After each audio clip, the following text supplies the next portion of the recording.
ನಡೆಸಬೇಕು ಅಂತೇಳಿ. ಇದೆಲ್ಲದಕ್ಕೂ ಕೂಡ ಶ್ರದ್ಧೆಯೇ ಮೂಲ.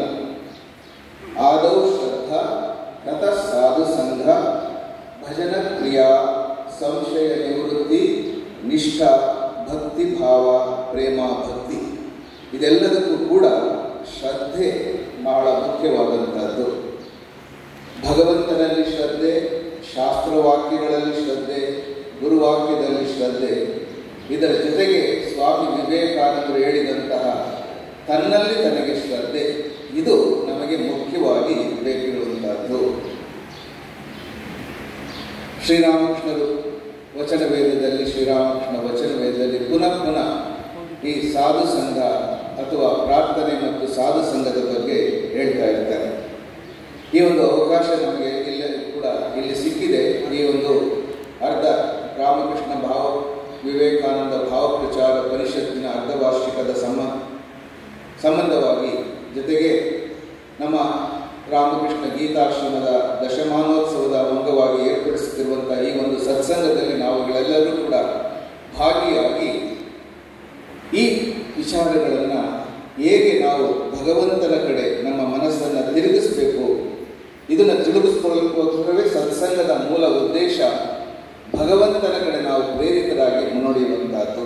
ಇಲ್ಲ ಅಂತ ಹೇಳಿದ್ರೆ ಪುನರಪಿ ಜನನಂ ಪುನರಪಿ ಮರಣಂ ಇಹ ಸಂಸಾರೇ ಬಹು ದುಸ್ತಾರೆ.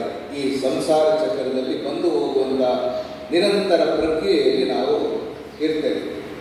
ಇದರಿಂದ ನಾವು ಬಿಡುಗಡೆ ಹೋಗಬೇಕು ಅಂತ ಹೇಳಿದ್ರೆ ನಮ್ಮ ಪರಮಪೂಜ್ಯ ಸ್ವಾಮಿ ಭಜನಾನಂದಜಿ ಮಾರ್ಗದ ಈಗಿನ ಉಪಾಧ್ಯಕ್ಷರಲ್ಲಿ, ರಾಮಕೃಷ್ಣ ಮಠ ಮತ್ತು ರಾಮಕೃಷ್ಣ ಮಿಷನ್ನಿನ ಉಪಾಧ್ಯಕ್ಷರಲ್ಲಿ, ಈ ಸಂಸಾರ ಚಕ್ರದಲ್ಲಿ ನಾವು ಹೊರಗಡೆ ಬರಬೇಕು ಅಂತ ಹೇಳಿದ್ರೆ ನಾವು ಟ್ಯಾಂಜೆನ್ಷಿಯಲ್ ಆಗಿ ಹೋಗಬೇಕು. ಆಗ ಅದು ಈ ಸತ್ಸಂಗ ನಮಗೆ ಈ ಸಂಸಾರ ಚಕ್ರದಿಂದ ಬಿಡುಗಡೆ ಮಾಡಿ ರಾಮಕೃಷ್ಣ ಲೋಕಕ್ಕೋ ವೈಕುಂಠ ಲೋಕಕ್ಕೆ ಹೋಗಲಿಕ್ಕೆ ನಮಗೆ ದಾರಿ ಮಾಡಿಕೊಡುತ್ತೆ. ಹಾಗಾಗಿ ಇದನ್ನು ಹೇಗೆಂದರೆ ನಾವು ಹಲವಾರು ಸಂಸ್ಕಾರಗಳನ್ನು, ಕರ್ಮಗಳನ್ನು ಹೊತ್ತುಕೊಂಡು ಈ ಒಂದು ಜನ್ಮಕ್ಕೆ ಬಂದಿದ್ದೇವೆ. ಇದರಲ್ಲಿ ಹೇಗೆ ಪಾರಾಗಬೇಕು ಅನ್ನೋದಕ್ಕೆ ಭಗವಂತ ನಮಗೆ ಸಾಕಷ್ಟು ಅವಕಾಶ ಮಾಡಿಕೊಟ್ಟಿದ್ದಾನೆ. ಪರಾಂಚಿಕಾನಿ ವ್ಯತೃಣ ಸ್ವಯಂಭೂ. ನಮ್ಮ ಮನಸ್ಸು, ನಾವು ಆನಂದ ಸ್ವರೂಪಿಗಳಾಗಿದ್ದರೂ ಕೂಡ ನಮ್ಮ ಮನಸ್ಸು ಬಹಿರ್ಮುಖವಾಗಿ ಆ ಭಗವಂತನ ಆಟ, ಭಗವಂತ ಅದನ್ನು ಮಾಡಿಟ್ಟಿದ್ದಾನೆ. ಆದರೆ ನಂತರ ಎಲ್ಲರೂ ಕೂಡ ಬಹಿರ್ಮುಖರಾಗಿ ಹೋಗ್ತಾ ಕಷ್ಟಪಡುವುದನ್ನು ನೋಡಿ ಆ ಭಗವಂತ ನಮಗೆ ದಾರಿ ಮಾಡಿಕೊಟ್ಟಂತೆ ಆ ಬಹಿರ್ಮುಖವಾದಂಥ ಮನಸ್ಸನ್ನು ಒಳಗಡೆ ನಾವು ತಗೊಂಡು ಬಂದರೆ ಆಗ ನಿಮಗೆ ಆನಂದದ ನೆಲೆ ಎಂದು ಕಂಡುಕೊಳ್ತೀವಿ. ಏಕೆಂದರೆ ನಮ್ಮ ಮೂಲ ಸ್ವರೂಪ ಆನಂದ ಸ್ವರೂಪ. ಅದನ್ನೇ ಋಷಿಗಳು ಹೇಳಿದಂತಹ ಶೃಣ್ವಂತ ವಿಶ್ವೇ ಅಮೃತಸ್ಯ ಪುತ್ರ ಆಯೇ ಧಾಮಾನಿ ದಿವ್ಯಾನಿ ತಸ್ತುರು ವೇದಾಹಮೇತಂ ಪುರುಷಂ ಮಹಾಂತಂ ಆದಿತ್ಯವರ್ಣಂ ತಮಸಃ ಪರಸ್ಥಾ ತಮೇವ ವಿದಿತ್ವಾ ಅತಿಮೃತ್ಯುಮೇತಿ ನಾಣ್ಯ ಪಂಥ ವಿದ್ಯತೆಯನಾಯ. ಹೇ ಅಮೃತಪುತ್ರರೇ ಕೇಳಿ, ಸ್ವರ್ಗದಲ್ಲಿ ವಾಸಿಸುವರು ಕೂಡ ಕೇಳಿ, ದಾರಿ ಸಿಕ್ಕಿತು. ಈ ಅಜ್ಞಾನದಿಂದ ಪಾರಾಗುವುದಕ್ಕೆ ಒಂದು ದಾರಿ ಇದೆ. ಅದೇ ಅಜ್ಞಾನಾತೀತವಾದ ಪರಮಾತ್ಮನ ಸಾಕ್ಷಾತ್ಕಾರದಿಂದ ಬೇರಾವ ಮಾರ್ಗವೂ ಇಲ್ಲ. ತಮಸ್ಸಿನ ಆಚೆ ಸೂರ್ಯ. ಯಾರು ಆತ್ಮನನ್ನು ತಿಳಿಯುತ್ತಾನೆ ಅವನು ಮುಕ್ತನಾಗುತ್ತಾನೆ, ಸರ್ವ ದುಃಖಗಳಿಂದ ಪಾರಾಗುತ್ತಾನೆ ಅಂತ ಹೇಳ್ತಾರೆ.